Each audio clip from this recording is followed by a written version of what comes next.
Bismillahirrahmanirrahim. Alhamdulillah, kita bersyukur kepada Allah Subhanahu wa taala. Pada malam hari ini Allah masih mengumpulkan kita dalam kegiatan amal soleh, menghadiri rutinitas majelis ilmu. Semoga Allah Subhanahu wa taala lipat gandakan pahala kita dan menjadikan buah pahala kelak ketika kita berada di akhirat. Selanjutnya kita bersalawat kepada Rasulullah sallallahu alaihi wasallam, nabi terakhir, penghujung dari para nabi. Tidak ada nabi setelahnya, nabi yang mengemban sebuah dakwah risalah Islam dari Allah Subhanahu wa taala hingga sampailah risalah tersebut kepada kita dengan mempermudah kita untuk menjalankan aktivitas kita, khususnya dalam hal-hal yang berkaitan mengenai tentang ibadah kita kepada Allah Subhanahu wa taala. Jemaah yang dimuliakan Allah Subhanahu wa taala, kita lanjutkan kajian kita membahas mengenai tentang kitab Minhajul Muslim, bagaimana sikap seorang muslim di dalam kehidupannya sehari-hari. Di pekan yang lalu kita sudah membahas pada pasal ke-17 yang berkaitan mengenai tentang kewajiban mengimani, mencintai, dan keutamaan para sahabat. Maka di pasal yang sama, di pasal ke-17, di sini kita temanya adalah masih di dalam bab akidah, masih di dalam bab ideologi, bab prinsip, bab keyakinan sebagai seorang muslim, yakni yang berkaitan mengenai tentang kewajiban mentaati pemimpin kaum muslimin. Lagi-lagi di dalam kitab Minhajul Muslim, dari setiap tema ya kita harus bertanya, memiliki satu pertanyaan, kenapa penulis membawakan satu tema ini ke dalam bab akidah? Karena kewajiban seseorang untuk mentaati kaum pemimpin muslimin itu kenapa dimasukkan ke dalam bab akidah? Itu menjadi pertanyaan bagi kita. Jadi kenapa mencintai dan taat kepada pemimpin muslimin itu bagian dari ideologi, bagian dari prinsip, bagian dari keyakinan, dan dimasukkan ke dalam bab akidah di dalam kitab ini. Karena kajian terkait mengimani atau mencintai, mentaati kepada pemimpin-pemimpin muslimin, ya, ini adalah suatu perkara yang sangat penting bagi kehidupan kaum muslimin. Jadi ketika kita salah dalam meletakkan hal ini, maka akan berefek salah kita dalam amaliyah kita. Karena buah dari ilmu itu adalah amal. Buah dari ilmu itu adalah amal. Ilmu itu sebanding dengan adanya amal. Jadi ketika ilmu ya tidak didapatkan dengan baik dan benar, atau ilmu kita salah, maka amal kita pun juga salah. Ketika kita mendapatkan satu kebenaran di dalam ilmu, maka ilmu atau amal kita pasti juga benar. Maka kita memohon kepada Allah Subhanahu wa taala dan motivasi kepada diri kita agar kita mencari ilmu dengan sebaik-baiknya, ya, dengan kebenarannya, sehingga di dalam pengamalan dari ilmu tersebut ya ada kebenaran di dalamnya, ya, dari amal yang kita lakukan masing-masing. Di sini adapun sikap terhadap para pemimpin kaum muslimin atau yang disebut dengan ulul amri, maka seorang muslim wajib yang pertama mencintai dan taat kepada pemimpin muslim. Ya, sebagian ketika mengangkat satu tema ini adalah tema yang sensitif di kalangan masyarakat dan yang membuat terjadi perbedaan ya antar kaum muslimin, masyarakat saling menghujat antara satu dengan yang lain. Ya, terkadang mereka salah paham dengan tema-tema ini. Artinya kita harus mencintai dan mentaati pemimpin kaum muslimin, ya, kemudian kita sampaikan keutamaannya, kemudian nanti kita dituding sebagai penjilat penguasa dan yang lain-lain. Ya. Jadi kewajiban kita sebagai kaum muslimin adalah mentaati pemimpin kaum muslimin. Mencintai dan mentaati. Jadi mencintai dan mentaati ini untuk pemimpin muslimin itu tidak bisa kita pisahkan. Ya. Karena ketika ya seseorang sudah mencintai pemimpin muslimin misalnya, maka dia akan melahirkan kesetiaan. Ya, kalau kita bahasakan di sini, dia akan melahirkan sebuah ketaatan. Ya. Jadi kalau seseorang sudah mencintai, maka dia akan taat. Ya, maka antara cinta dengan taat untuk pemimpin kaum muslimin ini tidak bisa dipisahkan. Berbeda kalau seseorang taat kepada atasan, ya, taat dia kepada perintah atasan belum tentu karena dia cinta. Bisa jadi dia taat kepada perintah atasan karena memang dia sebagai bawahan. Ya. Taat dia terhadap apa yang disuruh oleh pemimpinnya. Maka belum tentu dia cinta karena mungkin dia takut kena hukum. Seseorang taat kepada pemimpinnya bisa jadi karena dia atasannya. Ya. Akan tetapi kalau seseorang sudah menumbuhkan rasa cinta, ya, cinta karena Allah Subhanahu wa taala pastinya, maka akan melahirkan kesetiaan yang disebut dengan ketaatan. Ya, jadi kewajiban seorang muslimin yang pertama terhadap pemimpin kaum muslimin adalah mencintai dan mentaati ya dari apa yang diperintahkan oleh pemimpin kaum muslimin. Ya. Kemudian Allah Subhanahu wa taala berfirman di dalam Al-Qur'an surat An-Nisa, "Ya ayyuhalladzina amanu athi'ullaha wa athi'ur rasul wa ulil amri minkum." Jadi Allah Subhanahu wa taala berfirman, wahai orang-orang yang beriman. Di sini Ibnu Abbas radhiyallahu anhuma mengatakan bahwa yang dimaksud dengan orang-orang beriman di sini adalah orang-orang yang bertakwa. Jadi kalau orang-orang zalim, orang-orang fasik, orang-orang kafir, orang-orang munafik itu tidak masuk ke dalam khitab ini. Ya, jadi khitab ini adalah untuk keagungan orang-orang yang bertakwa, orang-orang yang beriman kepada Allah Subhanahu wa taala. Maka Allah berfirman, wahai orang-orang yang beriman, ati'ullah, taatilah Allah Subhanahu wa taala. Taatlah engkau kepada Allah Subhanahu wa taala. Wa ati'ur rasul, dan taatlah engkau kepada rasul. Para rasul, para nabi, ya, kita umat Islam, nabi kita adalah Nabi Muhammad sallallahu alaihi wasallam. Kemudian yang ketiga, wa ulil amri minkum, dan taatilah ulil amri, para pemimpin kaum muslimin. Nah, di sini kita lihat ketika Allah Subhanahu wa taala meletakkan mencintai dan mentaati pemimpin itu levelnya level ketiga setelah mencintai Allah, setelah kita taat kepada Allah dan setelah kita taat kepada Rasul.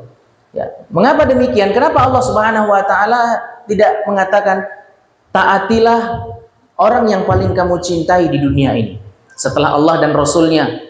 Taatilah kedua orang tuamu, atau taatilah orang yang paling banyak berbuat jasa, berbuat baik kepadamu.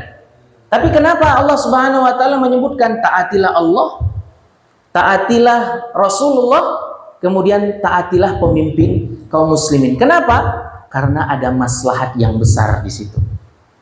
Apa maslahatnya? Oleh karenanya mengapa Imam Ahmad bin Hanbal rahimahullahu taala pernah mengatakan, andai aku punya satu doa yang mustajab, andai aku memiliki satu doa yang dikabulkan oleh Allah Subhanahu wa taala, maka aku akan gunakan doa itu dan aku akan berdoa kepada Allah Subhanahu wa taala untuk mendoakan kebaikan untuk pemimpin.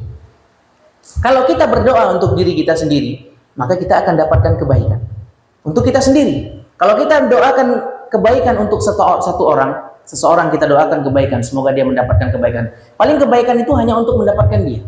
Tapi kalau kita mendoakan untuk pemimpin kaum muslimin, maka ketika pemimpin kita baik, ya, mendoakan kebaikan, maka semuanya yang dipimpin itu akan menjadi baik.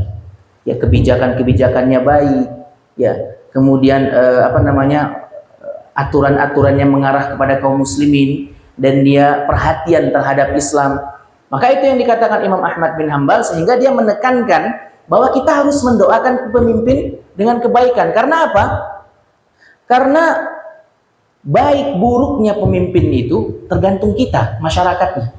Jadi pemimpin itu bagus, baik pemimpin itu, ya, itu tergantung masyarakatnya. Kalau kondisi masyarakatnya kacau balau, ya, tidak mengamalkan tauhid, ya, kemudian terjadi korupsi di tengah-tengah masyarakat, ya, terjadinya kezaliman, maka pemimpinnya juga demikian.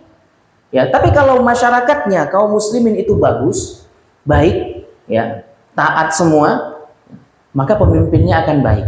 Maka kita doakan pemimpin kita agar menjadi yang terbaik. Kan ini pernah terjadi di zaman Ali bin Abi Thalib radhiyallahu anhu. Ini ada satu masyarakat, kemudian bahkan langsung datang ke Ali bin Abi Thalib, langsung mengatakan, wahai Ali bin Abi Thalib, kenapa kepemimpinan engkau itu tidak sama dengan kepemimpinan Abu Bakar dan Umar?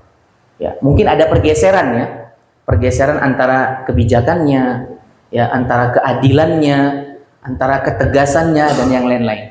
Sehingga mungkin orang ini membandingkan antara Ali bin Abi Thalib, ya, dengan Abu Bakar dan Umar. Lalu apa jawaban Ali bin Abi Thalib? Beliau menjawab, fala takunu mithli, afatakununa mithli. Ya, apakah engkau bisa menjadi sepertiku ketika aku dulu dipimpin oleh Abu Bakar? Artinya itu adalah sesuatu yang berat.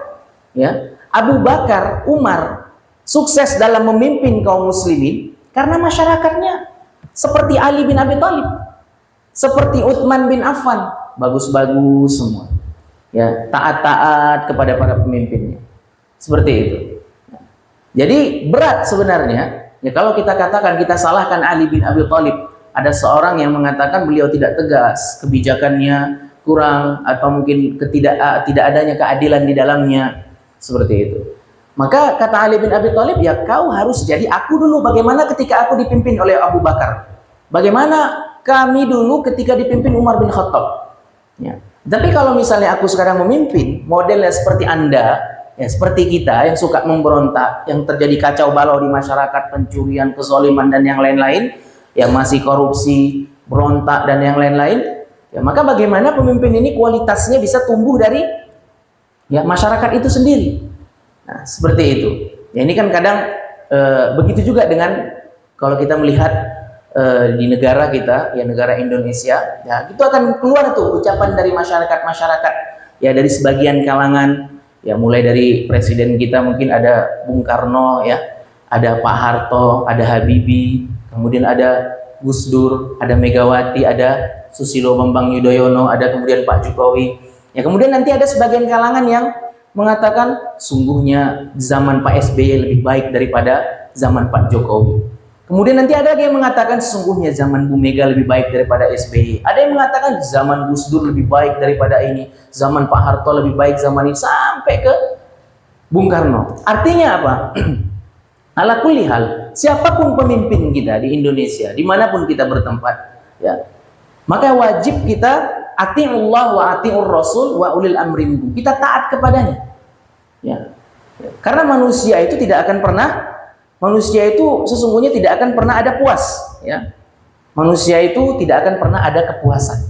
Bahkan Nabi Muhammad sallallahu alaihi wasallam mengatakan dalam sebuah hadis, "Isma'u wa ati'u. Wa in ta'ammara 'alaikum 'abdun habasyiyun ka'anna ra'sahu zabibatun." Dengarkanlah dan taatlah. Wa in ta'ammara 'alaikum. Sekalipun yang memimpin kalian adalah seorang budak.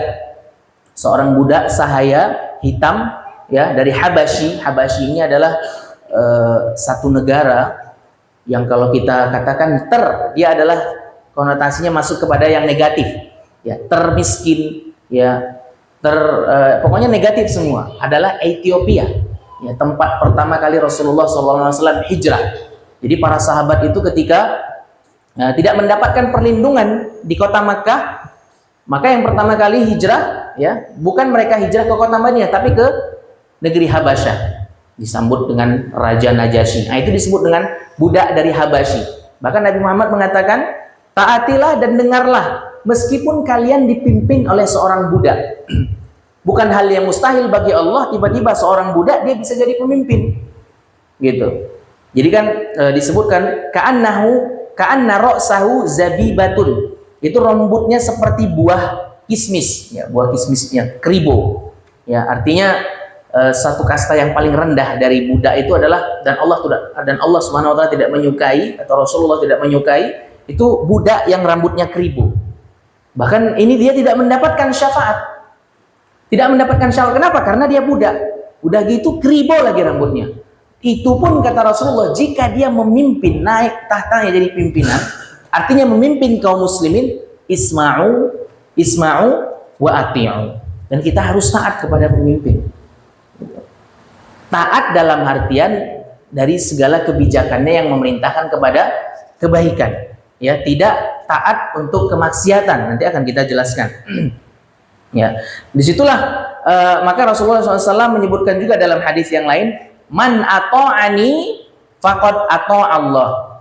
Barang siapa yang taat kepadaku, maka sesungguhnya dia telah taat kepada Allah Subhanahu wa taala. Wa man asani, barang siapa yang bermaksiat kepadaku, ya, durhaka kepadaku, faqad asallah, maka dia telah durhaka kepada Allah Subhanahu wa taala. Nah, lihat kalimat setelahnya, wa man ata'a amiri. Barang siapa yang taat kepada pemimpinku, artinya adalah pemimpin kaum muslimin, faqad ata'ani, maka sungguh dia telah mentaatiku. Wa man asa amiri faqad asani. Barang siapa yang bermaksiat atau durhaka kepada pemimpinku, maka dia telah mendurhakaiku. Ya, jadi ini adalah satu statement dari Rasulullah SAW agar bagaimana kita bisa taat kepada pemimpin kaum muslimin. Sampai kapanpun kita harus berpihak, mentaati pemimpin kaum muslimin. Meskipun kadang terdapat kekurangan di dalamnya. Ada kebijakan-kebijakan misalnya. Ada aturan-aturan di dalamnya yang tidak mengarah atau tidak menguntungkan kaum muslimin. Ya. Selama itu dia tidak kufur, dia tidak syirik, ya, dia tidak mensekutukan Allah Subhanahu wa taala, ya, maka kita taat. Ya, maka itulah kekurangannya. Kita doakan seraya dengan kebaikan.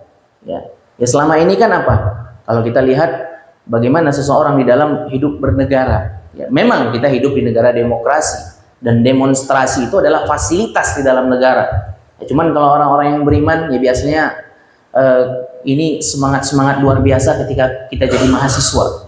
Ya, mahasiswa dikompor-kompori, ya, kemudian nanti ada kebijakan BBM naik itu pada turun, ya, kemudian nanti ada kebijakan, ya, itu adalah satu kebijakan yang mungkin cara mereka itu ingin menasehati pemimpin, padahal kita tahu ada adab bagaimana cara menasehati pemimpin. Sudah ada, ya, perwakilan nanti di istana dari para menteri atau dari wakil Dewan Perwakilan Rakyat yang menasehati, yang kemudian nanti mungkin cara mereka ingin menasehati pemimpin tapi dengan cara yang mungkar, mengganggu fasilitas umum. Ya, orang yang tadinya mau bekerja sehingga tidak jadi, ya terjadinya baku hantam antara demonstrasi dengan aparat. Nah, ini apa kata dalam sebuah kaidah? Barang siapa yang ingin mencegah kemungkaran dengan kemungkaran, ya, kebijakan pemimpin kaum muslimin mungkin mungkar, kemudian dicegah dengan kemungkaran dengan cara merusak fasilitas umum dan yang lain-lain, fayusabbib mungkar al-akbar, maka akan menimbulkan kemungkaran yang lebih besar. Ya, berapa banyak korban jiwa? Ya, berapa banyak korban jiwa dengan kejadian-kejadian seperti itu.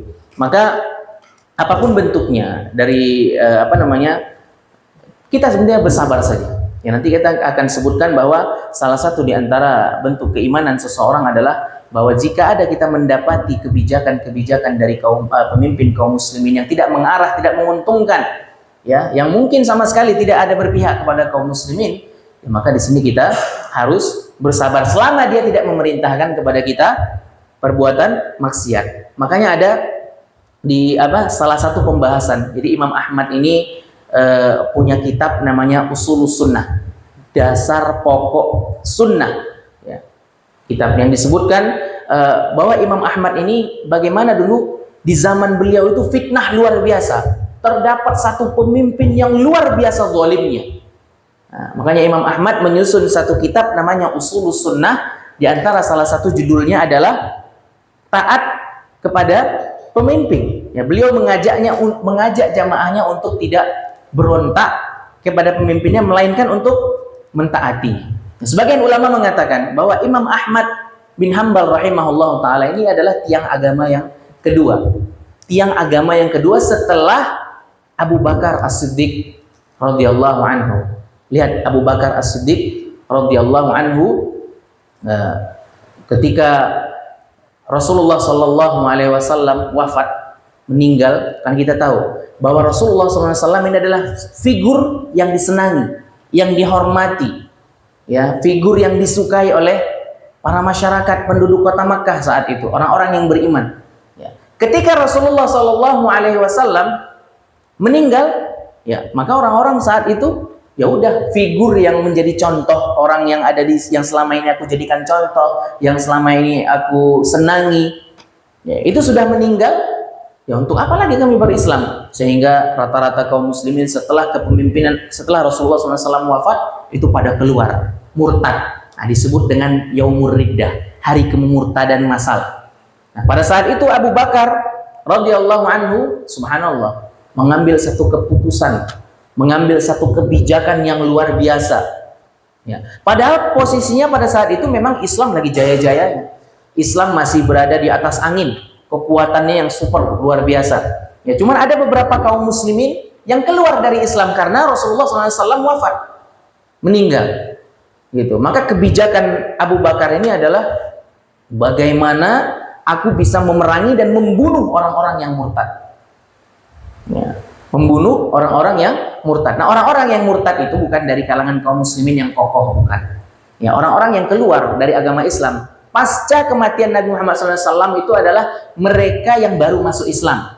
Adapun mereka yang bersama Nabi di perang Badar, bersama Nabi di perang Uhud, di Khaybar, di perang Khandaq, di perang Tabuk, ini adalah kaum muslimin yang kokoh bersama Nabi. Ya, mereka tidak keluar Islam. Yang keluar dari agama Islam, ya, itu adalah mereka yang baru-baru masuk Islam, sehingga mereka keluar. Ya. Maka dengan kebijakan Abu Bakar memerangi orang-orang yang murtad, mendengar hal ini, maka sebagian tidak jadi keluar Islam. Maka karena mereka takut diperangi. Ya. Bahkan lebih dari 40% disebutkan oleh para ulama yang tadinya murtad kemudian balik lagi ke dalam agama Islam. Ini adalah salah satu kebijakan Abu Bakar yang luar biasa tegasnya. Karena kita tahu, subhanallah, Nabi Muhammad SAW ini adalah satu sosok karakter yang gerak-geriknya, jalannya, gaya bicaranya, setiap perintahnya itu orang udah tahu. Bahkan ketika bertemu dengan Nabi langsung beriman gitu. Orang udah tahu dia pasti orang baik. Gitu. Maka figur yang yang disenangi pada saat itu ketika tidak ada, ya itulah orang masuk Islam karena ingin mendapatkan ghanimah dari Rasulullah Sallallahu Alaihi Wasallam. Jadi Rasulullah, subhanallah, ya, dan masya Allah, satu sosok karakter yang memiliki bahkan orang sendiri ketika bertemu dengan Rasulullah udah tahu kalau ini adalah bukan orang biasa. Gitu. Karena kan pernah kejadian di salah satu perbatasan di kota Taif, ya, antara ada perbatasan kota Taif, kalau mau ke Makkah itu ada Taif, kemudian di sebelahnya itu perjalanan itu yang arah ke Makkah itu ada kayak lembah, disebut dengan lembah Nakhlah. Ya, lembah Nakhlah itu, di situ Rasulullah hijrah, kemudian ingin menetap di tempat tersebut, kemudian diusir dan bertemu dengan salah seorang yang belum pernah ketemu sama sekali dengan orang ini. Ketika melihat Rasulullah Sallallahu Alaihi Wasallam, maka orang ini tiba-tiba langsung beriman kepada Nabi Muhammad Sallallahu Alaihi Wasallam. Dan itulah yang dikatakan oleh Rasulullah SAW, wa man ata'a amiri faqad ata'ani. Barang siapa yang mentaati pemimpin kaum muslimin, maka sungguh dia telah mentaatiku. Barang siapa yang durhaka kepada pemimpin kaum muslimin, maka sungguh dia telah durhaka kepadaku. Dan ini menjadi pelajaran berharga.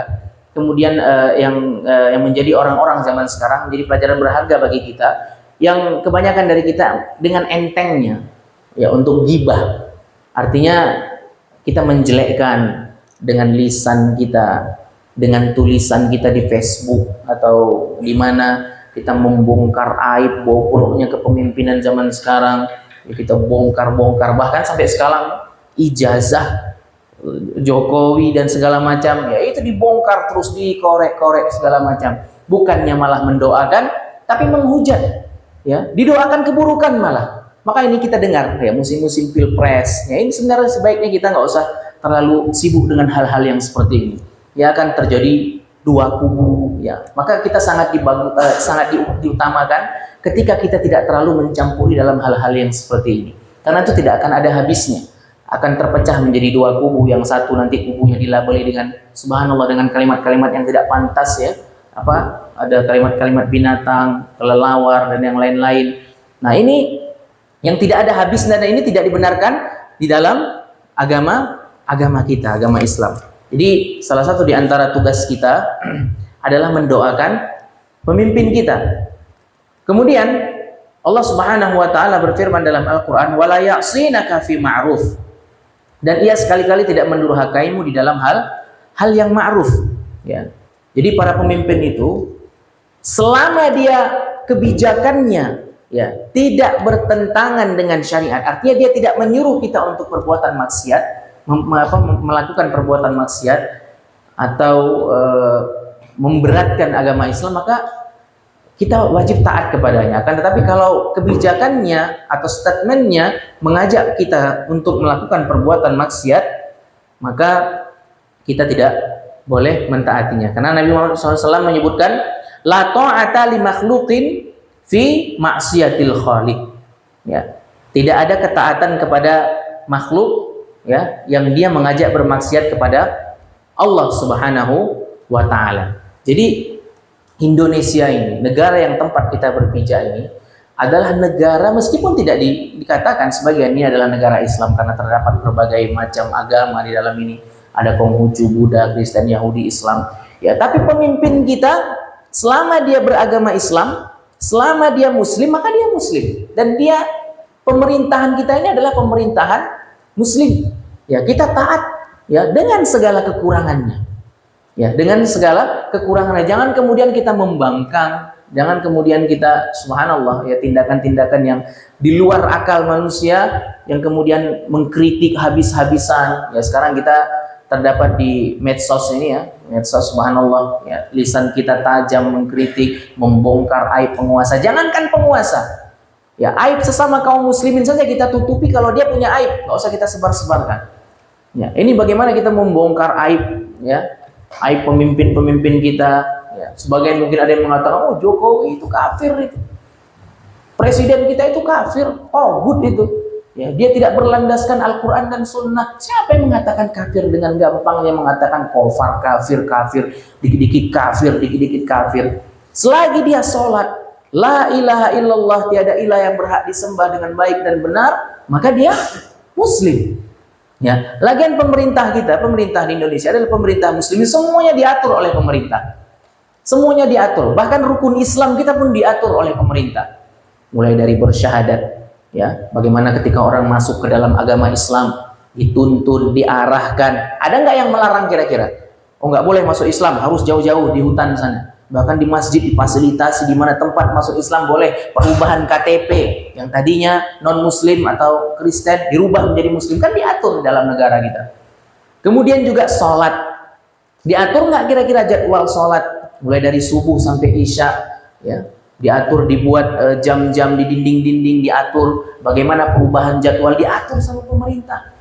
Ya, kemudian puasa diatur nggak sama pemerintah? Ya, artinya diatur. Adakah kita lihat hilal sudah masukkah ini bulan puasa, kapan terakhirnya bulan Sya'ban? Itu semua diatur di dalam di Indonesia, dipimpin oleh kaum muslimin, pemerintah muslim, ya. Kemudian zakat, ada badan amil zakat yang mengatur itu semua. Bagaimana diserahkan, bagaimana prosesnya, itu diatur semua. Haji, umroh, bagaimana diatur semua setiap setahun sekali. Nah, jadi kalau kita subhanallah, ada sebagian kalangan ini mungkin yang ekstrim, ya, yang sedikit mengatakan kafir, artinya kita tidak taat kepada. Nah ini subhanallah harus kita hindari, yang mencela sesuatu yang memang dia kaum muslimin, ya Pemimpin kita adalah muslim, ya, muslim.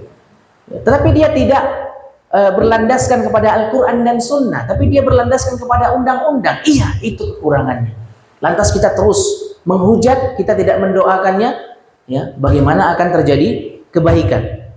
Ya, kemudian yang kedua, kewajiban kita adalah tidak boleh membangkang atau keluar dari pemimpin kaum muslimin, atau mungkin kita menyatakan kemaksiatannya, ya, kemaksiatan pemimpin kita. Jadi kalau pemimpin kita ada berbuat maksiat, ya mungkin hadir di bar, ya bersalaman dengan yang bukan mahramnya. Ini kan bagian, kalau dari syariat Islam kan bagian dari maksiat. Ya kemudian kita lihatnya, ini tidak perlu kita umbar, kita cari-cari kesalahannya, ya kita ceritakan. Ya apalagi sekarang mungkin zaman ya, media sosial. Kenapa? Karena itu bisa memutus rantai, ya memutus rantai agar orang-orang itu tidak taat kepada pemimpin ini. Ya, di sini kita mengatakan pemimpin kaum muslimin ini bukan berarti kita menjunjung tinggi, ya, artinya penjilat penguasa. Ya, sebagian orang mengatakan seperti itu, oh ini dibayar nih supaya dia bela pemimpin. Ya, siapa yang mau bayar? Ini kita berikan haknya dan sesuai dengan porsinya. Ini adalah perintah Rasulullah dengan segala kekurangannya, dengan segala kemaksiatan yang dia lakukan, selama dia tidak kufur dan dia tidak syirik. Ya, dan selama dia tidak memerintahkan kepada kita melakukan perbuatan maksiat. Adakah di antara pemimpin Indonesia yang melarang nggak boleh membangun masjid, azan dilarang keras-keras segala macam, nggak boleh, ya tilawatul Quran tidak boleh, ziarah kubur tidak boleh? Tidak ada, karena Indonesia adalah bagian dari mayoritas bahkan penduduknya kaum muslimin. Ya, jadi jika ada kebijakan yang tidak sesuai, ya maka kita, apa kata Rasulullah SAW, man kariha min amirihi, ya syai'an falyasbir. Barang siapa yang tidak suka terhadap sesuatu dari kebijakan amirnya, pemimpinnya, falyasbir, maka kita bersabar. Tugas kita adalah bersabar. Ya. Adakah kira-kira rezeki? Ya, kemudian kita mengalami ya ketika di Jakarta BBM naik, ya alhamdulillah bisa juga terisi motor saya dengan BBM dengan harga yang naik dari 7.000, 8.000, 9.000, 10.000. Rezeki sudah diatur sama Allah Subhanahu wa taala. Ya. Berapa banyak orang yang demonstrasi ke istana negara, ya. Apakah kemudian setelah itu BBM turun? Gak ada sejarahnya. Malah dia merusak fasilitas umum, terjadi bentrokan antara ini dan itu, ya, dan mudaratnya subhanallah, ya, luar biasa. Fa innahu man kharaja minas sultan shibran mata maitatan jahiliyah. Ya. Barang siapa yang keluar atau membangkang terhadap penguasa sejengkal saja, ya, niscaya ia mati dengan kematian jahiliyah. Ya, itu dia. Jadi kita suka ataupun tidak suka, kita doakan. Itu menjadi keputusannya. Seperti itu. Jadi kita taat kepada pemimpin kaum muslimin. Seperti itu. Selama dia beragama Islam, ya meskipun kebijakannya, meskipun aturannya bukan aturan Al-Quran, pandangan Al-Quran dan Sunnah, bukan. Ya, kalau dipakai aturan Al-Quran dan Sunnah di Indonesia ini, berapa banyak orang yang sudah dihukum mati karena korupsi? Berapa banyak orang yang sudah putus tangannya ini dipotong dengan hukum Islam? Ya, berapa banyak orang yang sudah dieksekusi mati karena berzina, dirajam dan segala macam. Ya. Tapi itulah kekurangannya. Kita terus mendoakan pemimpin kaum muslimin agar mereka tidak, ya, kebijakannya bisa kembali kepada kaum muslimin. Man ahana, barang siapa yang menghina kaum muslimin, menghina pemimpin, maka Allah akan hinakan. Ya. Jadi Allah Subhanahu wa taala, Rasulullah menyebutkan, man ahana sultana ahanahullah, barang siapa yang menghina penguasa. Ya. Jadi penguasa itu berat. Ya. Kalau kita mikirkan hidup kita, kita kerja, cari makan untuk perut kita sendiri, ya, untuk keluarga kita, ini penguasa ini dari Sabang sampai Merauke semua dia pikirkan. Maka barang siapa yang menghina, mengeluarkan kalimat-kalimat yang tidak pantas, ya, mengeluarkan kalimat-kalimat binatang, menyamakan dengan ini, ya, menjelek-jelekkan orang, ya, maka Allah Subhanahu wa taala akan menghinakan. Nah, ini warning juga bagi kita. Menghina ini bukan hanya untuk kepada pemimpin. Menghina antar sama kaum muslimin itu juga tidak boleh. Antar sama manusia, mengejek, menghina, membuli itu tidak boleh. Ya, membuli berlebihan, bahkan bercanda yang berlebihan yang kadang kita tidak tahu kondisi seseorang. Itulah mengapa di dalam Islam itu kita diajar bagaimana pentingnya kita menjaga perasaan kaum muslimin. Ya, menjaga perasaannya. Ya, kadang kan ada orang yang karakternya bodoh amat, Ada karakternya yang cuek, ya udahlah biarin. Ada karakternya yang apa-apa masuk ke dalam hati gitu. Ya bahasa kitanya zaman anak sekarang ya baperan lah gitu. Ya.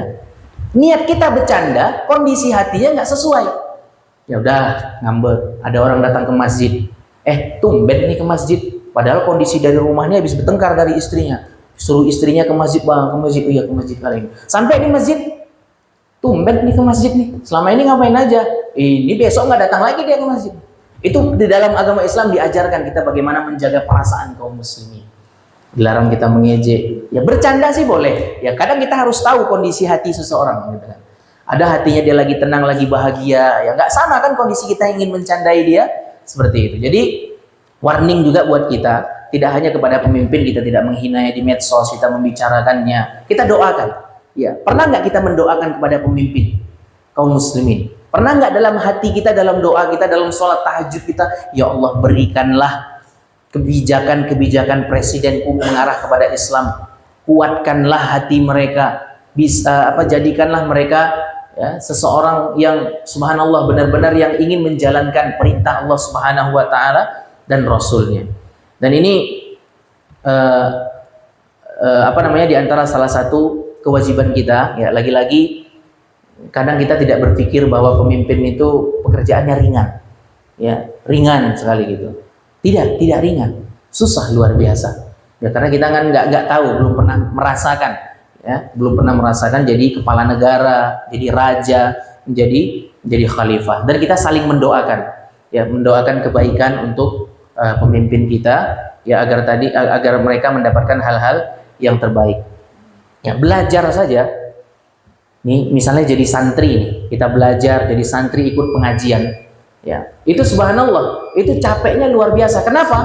Karena pikiran, ada di pikiran. Ketika seseorang ngaji, belajar, menghafal Quran, kita lihat rata-rata di pesantren-pesantren tahfiz itu. Kalau mereka menghafal Quran, ya, mereka menghafal Quran. Ya. Tapi itu cepat lapar, udah makan kenyang 1 jam menghafal murojaah sejam 2 jam. Ya, setelah itu lapar lagi, gitu. Karena kekuatan otak berpikir itu lebih capek ketimbang fisik. Mungkin kalau kuli bangunan ya capek badannya, mungkin malamnya bisa istirahat. Tapi kalau kita belajar sejam, 2 jam, 3 jam serius nih, ya mungkin kita ngaji serius belajar agama itu subhanallah gitu.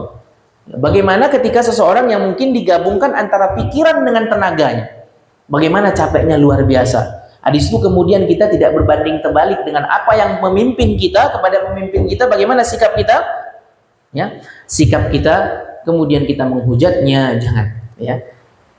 Kita doakan terus agar menjadi orang yang terbaik. Ya. Kemudian yang keempat adalah nasihat, ya. Menasehati pemimpin kita aja kalau ada sama kaum muslimin yang salah, kita nasihati. Nasihati apakah di depan umum? Misalnya nih, ada di antara salah satu di antara kita yang salah, lalu kita nasihati di depan umum. Ini sama dengan merendahkan orang ini nih. Menghinakan dia. Maka kalau kita menasihati, panggil 2 orang. 4 mata bicara, gitu. Kenapa? Agama Islam itu kan agama nasihat. Apa kata Rasulullah dalam sebuah hadis? Ad-dinun nasihat. Agama ini adalah agama nasihat. Untuk siapa? Untuk Allah. Maksudnya bukan kita menasihati Allah, kita genggam syariat Allah. Ya, kita genggam Al-Quran, ada ayat-ayat kauniyah, ada yang syariat. Ya. Kemudian untuk Rasulullah, kita genggam ajaran Rasulullah SAW. Kemudian nasihat untuk siapa? Untuk pemimpin kaum muslimin. Ya, jadi sekali lagi, kalau memang ada memang seseorang yang memang dia sudah porsinya untuk menasihati para pemimpin. Ya, maka jangan kita berada dari pojok mana menasihati pemimpin, ya, dengan cara mengumbar aibnya, menyebutkan keburukannya segala macam di medsos dan yang lain-lain. Maka sudah ada pihak-pihak yang memberikan nasihat. Nah, kadang kita dalam bermedsos ini kan tidak tahu. Allah seperti ini. Ingat, perkataan yang kita ucapkan, tulisan yang kita tuliskan di media sosial itu kelak akan dipertanggungjawabkan di hadapan Allah Subhanahu wa taala. Meskipun apa yang kita lakukan itu benar, ya, tapi dengan cara yang salah, maka itu kelak akan dihisab. Kemudian yang kelima adalah jihad dan melaksanakan sholat di belakang pemimpin. Jadi kalau ada pemimpin kaum muslimin mengajak kita untuk berjihad, maka kita bersama kaum muslimin. Ya, bahkan ketika mereka sholat, ini salah satu di antara keutamaan disebutkan oleh para ulama. Kalau ada pemimpin ya maka dia bisa jadi imam sholat kita. Disebutkan di dalam kitab At-Tahawiyah itu bahwa pemimpin kaum muslimin itu memiliki keutamaan sehingga dia diperbolehkan untuk memimpin imam sholat meskipun di sampingnya ada para qori. Ya, jadi kan kalau standar kita di dalam imam memilih imam sholat itu kan yang pertama qori. Ya, bahkan orang yang sudah balik atau yang belum balik sekalipun anak kecil itu lebih kita utamakan jadi imam kalau dia punya hafalan 30 juz misalnya dalam tanda kutip dengan catatan makhraj dan tajwidnya benar. Gitu. Kemudian nanti kalau misalnya sama hafalan sama-sama kemudian yang paling dulu masuk Islam, ya sama-sama masuk Islam, kemudian yang paling mengilik pengetahuan terhadap agama Islam. Kemudian sama, kemudian baru yang terakhir adalah masalah usia. Nah, disebutkan oleh para ulama khusus untuk pemimpin kaum muslimin. Ya, disebutkan dalam kitab At-Tahawiyah, ya, bahwa pemimpin kaum muslimin di antara keutamaannya dia boleh jadi imam meski di sampingnya ada para qori. Kenapa demikian? Ya, karena yang pertama dia telah mengemban beban berat amanah untuk memimpin negara. Ya, dari Sabang sampai Merauke dan yang lain-lain, ya, itu mereka jadi berat untuk jadi pemimpin negara khususnya. Jadi bukan orang zaman sekarang. Umar bin Khattab radhiyallahu anhu ketika ditunjuk untuk menjadikan Khalifah Abu Bakar, bagaimana respon Umar bin Khattab? Ya. Respon beliau, subhanallah, menggelegar hatinya. Ya, berdoa kepada Allah, bisa atau enggak, bisa atau enggak. Bahkan beliau tidak mau ketika dipimpin. Nah, zaman sekarang orang berlomba-lomba untuk memimpin. Subhanallah, semoga kita doakan. Ya, siapapun kelak yang memimpin kita, ya, dia kaum muslimin dan pastinya presiden, aslinya pemimpin negara di Indonesia sampai kapanpun insya Allah. Ya, mudah-mudahan dia beragama Islam dan lebih memihak kepada agama Islam, walaupun secara kepala negara itu harus bersikap adil karena negara ini tidak hanya dalam agama Islam tapi ada banyak agama di dalamnya. Ya, jadi itulah diantara keutamaan pemimpin, bagaimana sikap kita agar taat kepada pemimpin meskipun kebijakannya tidak sesuai dengan harapan kita, maka kita harus sabar. Ya, kemudian jangan kita memberontak, menjelek-jelek, menggibah, apalagi di media sosial. Ya, ini adalah bagian dari bentuk ketaatan kecintaan kita kepada Rasulullah SAW yang mengatakan, "Man ata'a amiri faqad ata'ani." Barang siapa yang mentaati pemimpinku, maka sungguh dia telah taat kepadaku. Selama dia beragama Islam. Ya, jadi pembahasan ini masalahnya pembahasan yang sensitif. Kenapa disebut sensitif? Karena sebagian ulama, ada sebagian orang zaman sekarang yang mengatakan, oh Jokowi, presiden kita itu bukan ulil amri. Kalau ulil amri pasti dia menjalankan Al-Quran dan Sunnah. Dengan segala kekurangannya, kita taat kepada pemimpin. Tahun kebijakan-kebijakannya, itulah kekurangannya. Maka kita terus mendoakan pemimpin kita agar diberikan yang terbaik.